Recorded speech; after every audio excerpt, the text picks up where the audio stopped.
broke into the old Ridgeview Hospital last night.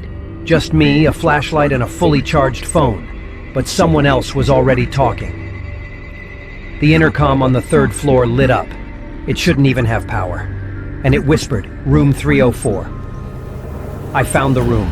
It smelled like antiseptic and rot. Something was moving. Just out of sight. There was a patient chart left behind. No name. Just a warning, don't let him speak. I found a photo on the wall of me in that same room, but the timestamp was from 1996. I ran. I never looked back. But this morning the intercom in my apartment crackled, and the voice said, "Don't forget your other mouth." My little sister has been talking to someone in her room. She says it's me, but I've never been there when she does. She drew us yesterday, but there were two of me. One had no eyes. I watched from the hallway. She leaned in and whispered to something just out of sight, and then it whispered back. I tried recording her. She pointed behind her, and there I was, but not really me. The monitor caught something last night. It sat beside her bed, just staring at her face while she slept. Tonight she knocked on my door. She said, "You're not supposed to be in the hallway." Then she looked past me and smiled.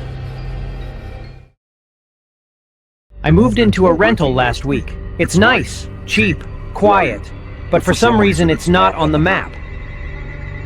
Satellite view shows the whole block, except where my house is. It's just a gray blur, like it was scrubbed out. I found a letter jammed under the floorboards. It said, "Do not deliver," and it was addressed to this house, with my name. At night, one door always opens. I shut it, but every time I blink, it's cracked again. There's an old photo nailed inside a closet. Same house, different furniture, no faces. I tried to leave today. GPS kept rerouting me back here. Now there's someone outside, and he looks exactly like me. It started with sounds in the vents, scraping, crawling. At first, I thought it was just rats. But one night, I looked closer, and I saw fingers, human fingers. I checked the hallway cams. There was someone crawling across the ceiling panels, like he belonged up there. Maintenance said no one's allowed in the ductwork, but the covers keep coming loose, and no one's fixing them. Last night I woke up to a breeze. The vent above my bed was open, and something was looking down. I left my phone recording overnight. When I played it back, I heard breathing, and then a whisper. I'm already in the walls. My girlfriend passed away last month, but 2 nights ago, she called me. The voicemail came from her number, her voice, but she said something terrifying. "Don't let him see you." My smart speaker started activating on its own. No command, just her voice whispering, "Behind you."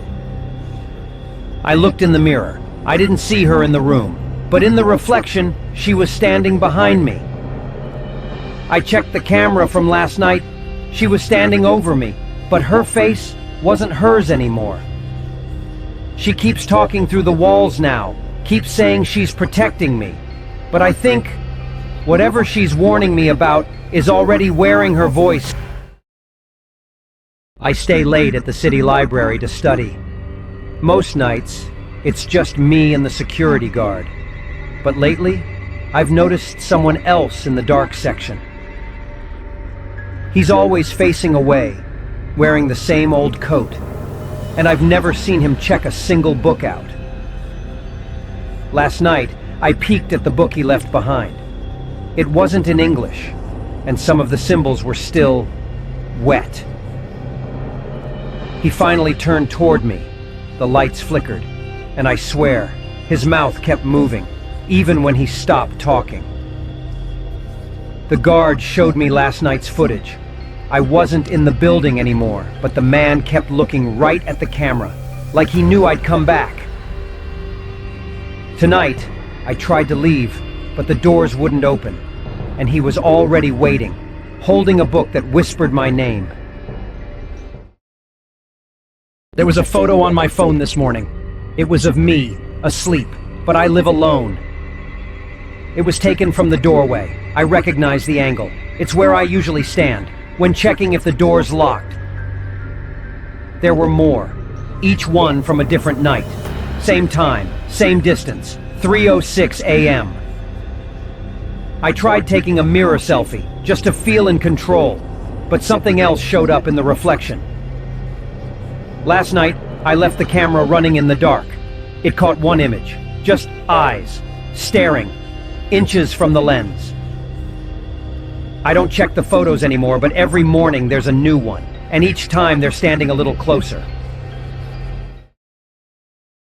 I rented a cabin deep in the mountains. No signal, no roads in winter, just a week of silence. Or so I thought. On the second night, I heard knocking, not from the door, but from underneath the floor. I didn't know there was a cellar. The hatch was hidden under the rug. It was open. The cellar was empty, mostly, except for these drawings on the wall, dozens of them, all missing their faces. I found a journal left behind. The last page said, "He only mimics, never answer." This morning there were footprints in the snow. My boots hadn't moved, but the prints led out and came back in. My apartment building doesn't have a 14th floor. It skips straight from 13 to 15.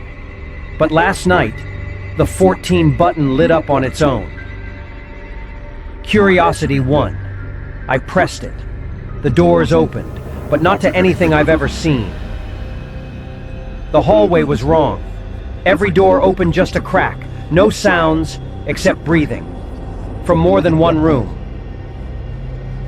One of the rooms had a TV still running. It was showing me, standing in the elevator before the doors opened. Someone had been stationed there, a 14th floor specialist, but the name was scratched off, with claw marks. I ran, hit the close button, and whatever followed me stopped just before the light. They say if you hike Morrow Trail at dusk, you never come out the same way. I walked for hours, but the trail looped, always back to the same rock, same tree, same silence. Then I saw the cairns, not trail markers, but graves, each one older than the last. That's when I found the names, and mine was already there. I tried to sleep, thought morning would fix it, but the trees, they moved closer. Now someone else is walking the trail, and I'm still here, watching, waiting for them to take my place. They say if you eat at Charlie's Diner after midnight, you never leave the same. Some don't leave at all.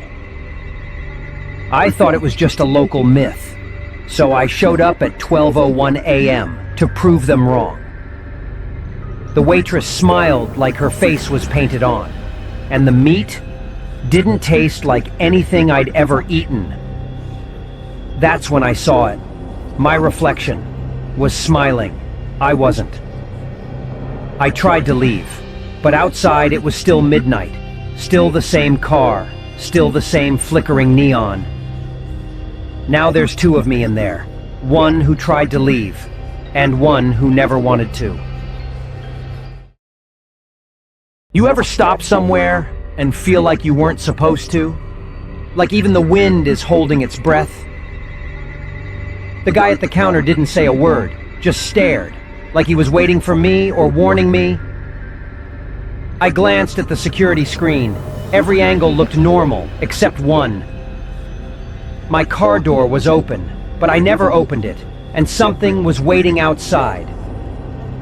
The pump started on its own. It didn't charge me gas, it charged me something else. I tried to drive away, but the road never ended. And when I looked in the mirror, I was still at the station. It started with the wrong floor. I only went down one flight, but nothing looked the same. The hallway smelled like rain and dust. I didn't recognize any of the doors. but the one that was open felt like it was calling. Inside, there was nothing, except photos of me. In that room, in different clothes, different years. I tried the bathroom. The reflection didn't match me. It stared like it was trapped, and begging. When I came back out, every door was open. Every room had something waiting.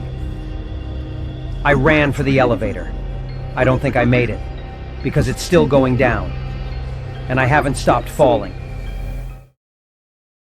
Some trails aren't on any map, and some paths take you where you're not meant to return from. I was just out for a morning hike, but I took a wrong turn. The kind of turn you feel in your bones. The forest got quiet, too quiet, and then I found this ritual site, or maybe it found me. No matter how far I walked, the forest just repeated itself, like it was looping me through a memory. I finally saw it, watching me, moving when I blinked, antlers scraping bark. I'm not the first. I see their packs, their gear. No one ever leaves Crow's Hollow. I never noticed it before, but the man in my mirror blinked half a second too late. At first I thought I was just tired, but it kept happening. Every night, the mirror moved wrong. Then one night, I turned off the light, and he stayed, just stood there, staring back at me. He wasn't copying me anymore. He was moving on his own. I tried to cover it, smash it, but no matter what I did, he always came back. Last night, I woke up to see him standing over me, smiling, and when I looked in the mirror, I was gone.